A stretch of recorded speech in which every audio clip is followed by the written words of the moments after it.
There is a ledger in the Chicago History Museum, fireproof, iron-clasped, roughly the size of a family Bible, that contains handwritten records of who owned what in Cook County before October 8, 1871. It is not an official government document. It is a private company's copy of property titles, tract records, and deed abstracts that happened to survive because the firm that kept it stored the book in a different building than the one the county used.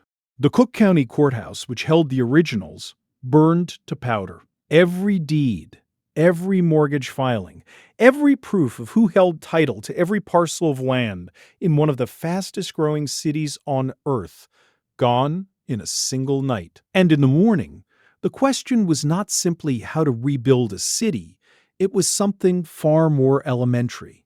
Who owns the ground? That question tends to get lost in the familiar telling.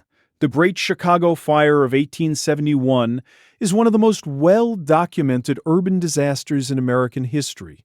The statistics are widely agreed upon. Roughly 3 1/3 square miles destroyed, over 17,000 structures lost, 90,000 people left without shelter, property damage estimated at $200 million in the currency of the time. The fire began on the city's southwest side on the evening of October 8th, spread northeast through the central business district and the residential wards of the North Division, and burned until early on October 10th. When rain arrived, the cause was never conclusively established. The famous story about Catherine O'Leary's cow was a newspaper invention, later retracted, and the actual ignition point remains uncertain. What is certain is the condition of the city at the moment the fire caught. A dry summer, high winds, a built environment overwhelmingly composed of pine lumber, even the sidewalks made of wood. Chicago was, by every measurable standard, a city that had constructed the conditions for its own destruction. And yet the speed of what followed is what historians most often celebrate. Within 2 years, much of the burned district had been rebuilt. Within a decade, Chicago had not only recovered, but had exceeded its pre-fire growth trajectory. The rebuilding is typically framed as a triumph of resilience, ingenuity, and civic will. New building codes required brick and stone in the fire zone. Architectural innovation flourished.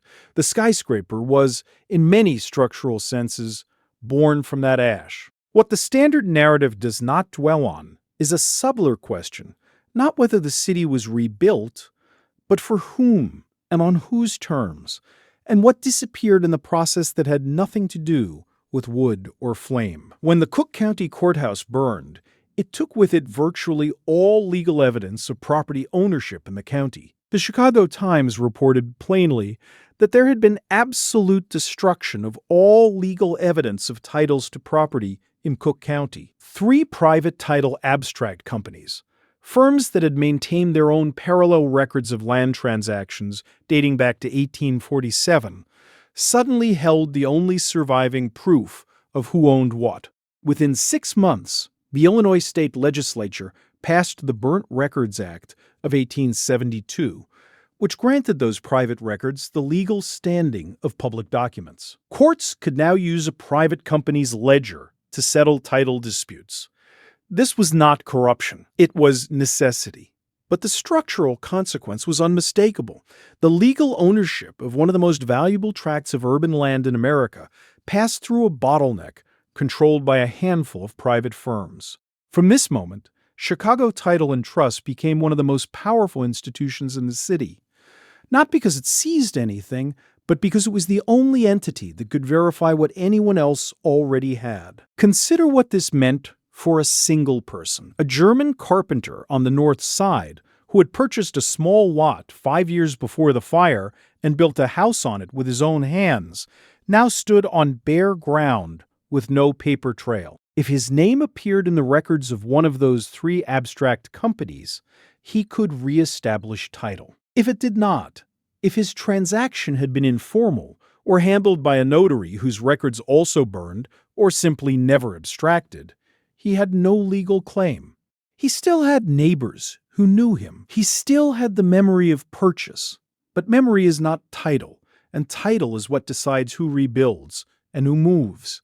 The Relief and Aid Society, the private organization that assumed control of nearly all disaster relief after Mayor Roswell Mason handed over authority, structured its aid in ways that tracked closely with pre-fire class position. Landowners received prefabricated single-family houses placed on their lots, solid, insulated, furnished with stoves and bedsteads. Renters and tenement dwellers received barracks housing, shared structures, 2 rooms per family, built to replace, as the Society's own report acknowledged, the adverse living conditions that were in place before the fire.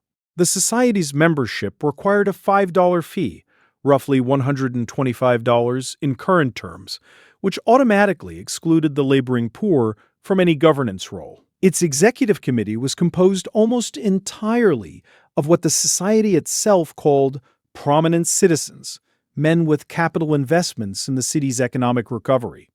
The aid was real, the effort was genuine, and the architecture of that effort quietly reinforced every class boundary the fire had supposedly erased. What happened next is the part that rarely makes the schoolbook version. The city council proposed new fire limit ordinances requiring brick or stone construction across much of the burned area. The cost of building with those materials was dramatically higher than wood. Insurance premiums on surviving wooden structures skyrocketed. Working-class residents of the North Side, largely German and Irish immigrants, organized large-scale demonstrations in January 1872, marching through the streets with transparencies, reading "Leave a home for the laborer" and "Don't vote anymore for the poor man's oppressor." A Chicago Tribune reporter described the marchers with open contempt, noting that most had never owned a foot of ground and never would if they do not spend less money for beer and whiskey. The ordinances passed. The fireproof city rose.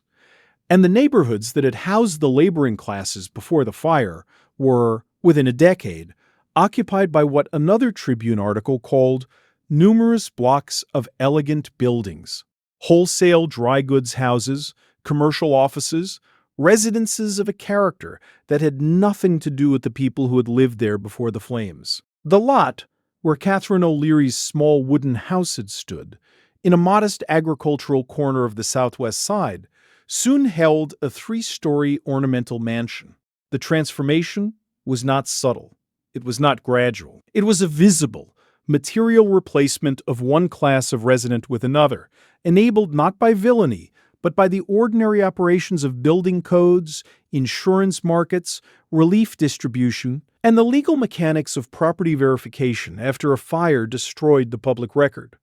Now widen the frame, because this is not a Chicago story. It is a pattern, and the pattern did not begin or end on the shores of Lake Michigan. 1 year after the Chicago fire in November 1872, Boston's commercial district burned. The Great Boston Fire destroyed over 700 buildings across 65 acres and caused approximately $75 million in damage. Economists Richard Hornbeck and Daniel Keniston, working with plot-level data from before and after the fire, found something that initially seems counterintuitive. Land values in the burned area increased substantially after the disaster. Not just recovered, increased.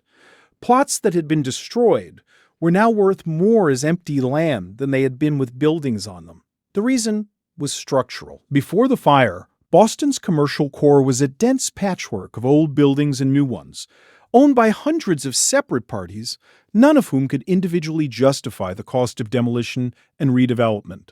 The fire removed every building simultaneously. It dissolved what economists call coordination frictions, the barriers that prevent rational redevelopment when property is fragmented among many small holders. After the fire, the land could be rebuilt at higher density with modern materials to serve higher value uses. The gains were real. They were also radically uneven in who captured them. Go back further. London, 1666. The Great Fire destroyed 4/5 of the city within the old walls. The Rebuilding Act of 1667 imposed new construction standards, brick and stone exteriors, height restrictions by street class, wider roads. Landlords raised rents on the outskirts where displaced residents had fled. A fire court was created to arbitrate disputes between landlords and tenants over who bore the cost of rebuilding. The result, over a generation, was a city physically transformed, safer, grander, more rationally planned, and a population recomposed. Those who could afford the new standards stayed in the center. Those who could not absorbed into the periphery. Move forward. San Francisco, 1906. The earthquake and resulting fires destroyed much of the city, including the 16 square blocks of Chinatown, some of the most valuable real estate in the city, sitting between Nob Hill and the financial district. Before the disaster, city officials had already expressed interest in relocating the Chinese population to Hunters Point, far from the commercial core. After the fire, that interest became action. Authorities initially barred Chinese residents from rebuilding on their former land. Only the organized financial resistance of Chinese merchants, particularly the strategic investments of figures like Lukton Eli, prevented the permanent displacement. Chinatown was rebuilt in place, but only because its residents had enough capital and political coordination to fight for ground that powerful interests wanted cleared. The fire had not created the desire to displace. It had created the opportunity. This is where the pattern becomes legible, not as conspiracy, not as coordinated arson, not as any of the dramatic narratives that tend to cluster around 19th century fires. The pattern is structural, and it operates through ordinary mechanisms. A city built of flammable materials burns. Public records are destroyed or rendered inaccessible. New construction standards are imposed that raise the cost of rebuilding beyond what the previous residents can afford. Relief and insurance systems distribute recovery resources along pre-existing lines of capital. Land values reset, often upward, because the fire has removed the physical and legal friction that prevented redevelopment.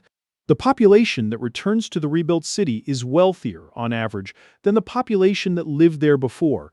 No one need plan this, no one need conspire. The incentive structure produces the outcome by itself. What makes this worth naming is not that it happened in the 19th century, it is that it never stopped happening. The mechanism simply changed costumes. In the 1950s and 1960s, American cities used urban renewal and eminent domain to demolish working-class and minority neighborhoods for highways, civic centers, and commercial redevelopment, achieving through bulldozers and legislation what fire had once achieved through combustion. The language was modernized. The vocabulary shifted from fireproof to blight removal. The displacement was identical in structure.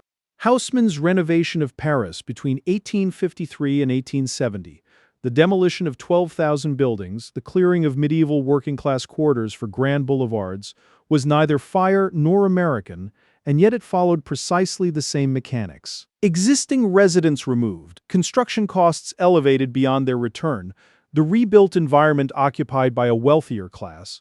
The trigger varies. The mechanism is the same. The strongest argument against reading this as a pattern is simple, and it deserves respect. Cities that burn need to be rebuilt safer. Brick is safer than wood. Building codes save lives. The fire limit ordinances in Chicago likely prevented a repeat of 1871. The Rebuilding Act in London created a city that did not burn again at scale. The new construction standards in Boston and San Francisco produced more durable, more functional urban environments. All of this is true. None of it is in dispute. The question is not whether the rebuilding was beneficial in aggregate. The question is whether beneficial in aggregate is a description that accounts for what happened to specific populations who lived on specific land before the fire arrived, and who did not live thereafter. Aggregate benefit is a real thing. It is also, reliably, the vocabulary used by those who captured the benefit. The carpenter who lost his lot does not speak in aggregates. The tenement family moved into barracks housing, and later priced out of the neighborhood entirely, does not experience the new skyline as progress. This does not make the skyline wrong. It makes the narrative incomplete.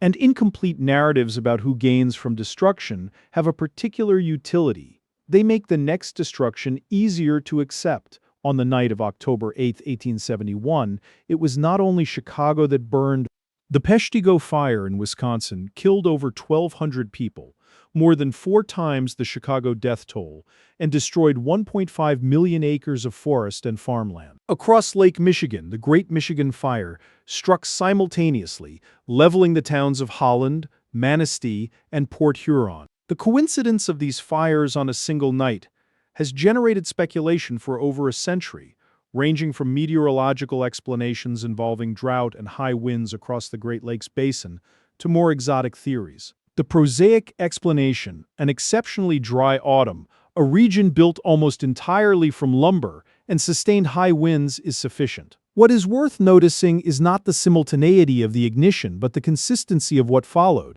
In each case, the rebuilt environment was more expensive, more regulated, and occupied by a different economic stratum than the one that had been there before. The pattern is not that cities burn. Cities have always burned. The pattern is what cities become after they burn, and who is missing when the new version opens for business. It is a pattern that does not require a villain, only a set of conditions: flammable infrastructure, concentrated land value, fragmented ownership, and a legal and financial system that distributes recovery resources along existing lines of wealth. When those 4 conditions are present, fire operates as an accelerant not just of combustion, but of economic sorting. It clears the board. And the players who return to the table are not the same ones who were seated before. The next time a city rebuilds from fire, from flood, from storm, from any force that levels structures and scatters records, the question worth asking is not whether it will come back. Cities almost always come back. The question is what address the old residents are living at when the ribbon is cut on the new downtown. That answer in Chicago in 1872 and in London in 1667 and in Boston in 1873 and in San Francisco in 1907 has been remarkably consistent. It is the answer that the word rebuilding was designed never to make visible.